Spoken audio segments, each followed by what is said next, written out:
decision that everybody has to make, and it's a tough one, but I look at it a person should look into the future and keep the same monetary amount of a replacement every year. So you might not be able to keep the same amount of numbers, but you can still keep at least 2 more than you did last year. And that's the goal that we're trying to reach, is 2 more per operation, and that's not very many more.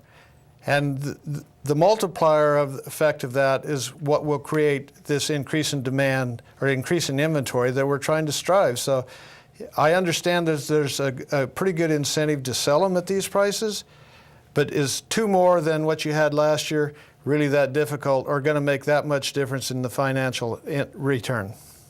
2 + 2. That's all about. Again, all that information at sheepusa.org as well, but announcing it for the first time, the new program here to rebuild on RFD-TV. David from New York, you'll be our last caller, and we thank you for calling and your question.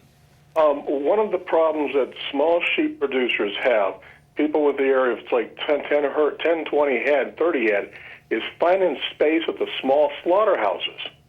We've got a book when the darn suckers are born.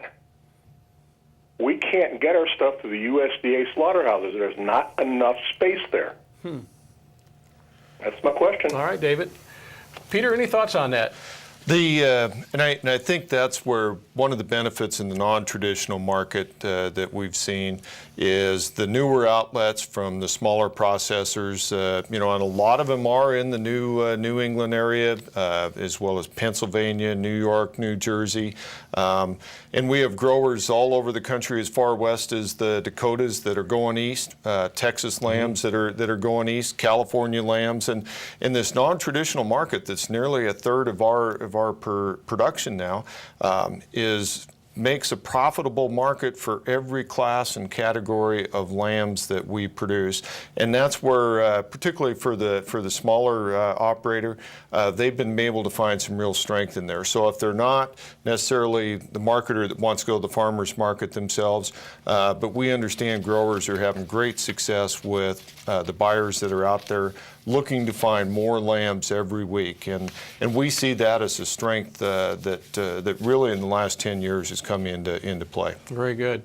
Thanks to our callers, those of you who gave us a call tonight and helping us all understand more, and with your questions, the opportunities here in the industry. It's that time to wrap things up and have to say goodnight, Peter, and great to have you with us once again. Closing thoughts you would have for our viewers as we leave. The strength of the sheep business is real evident, as you've seen from the videos that we've had this evening, as well as the discussion of the panelists. And again, projections for the next year plus are very strong. We have a lot of factors in our favor, and we're pleased to ask people to join in with us. Great. Good to have you back again. Hope to see you soon, Peter. Absolutely. Thank you very much. Rita Samuelson, thank you for your information. A great innovative step here with washable wool. Your thoughts as we leave tonight? I would just echo what Peter said. It's an exciting time to be in the sheep industry and the wool industry. Demand is looking very good. The outlook is very, very, very positive.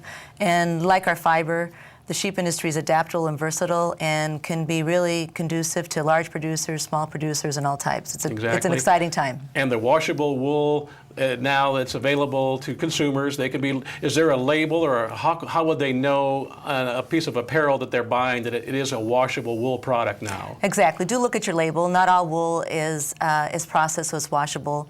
So do look at your label, and it'll help you determine whether it's washable. Thank you. Good to have you here as well, Rita. Hope you come back and see us again. And we close out with you, Clint, new Vice President for the Association from Oregon. Great to have you with us. And you have thoughts here, I'm sure, to leave with our viewers as well.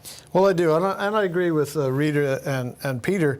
Sheep right now are certainly profitable, but the thing that everybody wants to remember, they're also enjoyable. They've really returned enjoyment back to being around humans, and the more you work with them, the greater enjoyment you get. And I might share with you, as being an officer in ASI, I do a lot of traveling now, and I think, as most people, I do a lot of people watching in airports.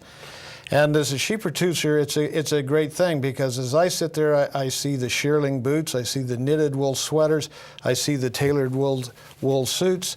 And to me, it's like going to an art gallery and seeing my work on display, and I take great pride in that. And then especially when I see the military personnel, and I know that because I produce in their base layer, I've played a part in bringing them home safely. So it's not only a great financial return, but it's a huge personal return. Well, you can certainly tell that in your voice and all of you tonight, and the enthusiasm you have. And just real quickly, we have 1 minute left here, Clint. The sheep is environmentally friendly as well. That's important in a lot of industries, but certainly you can step right up and say we are environmentally friendly. You're absolutely right. They harvest forage for the most part, and which is a renewable resource, and the products that they're producing, it's a natural fiber, and so it's a win-win. Great. Thank you. Good to have you here, and congratulations again on the vice presidency. Thank you.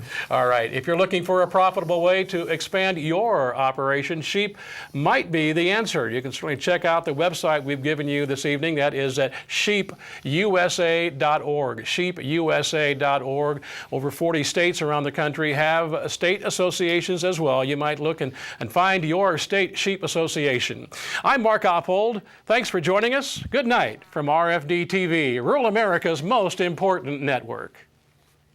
After months and months of hard work, we are proud to announce the RFD-TV Rural TV Country Club, a new service designed to support, expand, and improve the rural programming experience for anyone interested in agriculture, equine, rural lifestyle, or traditional music and entertainment. Members enjoy live 24-hour video streaming of RFD-TV to their computer, unlimited video on demand of past individual shows from the archives of the massive video library of both RFD-TV and Rural TV.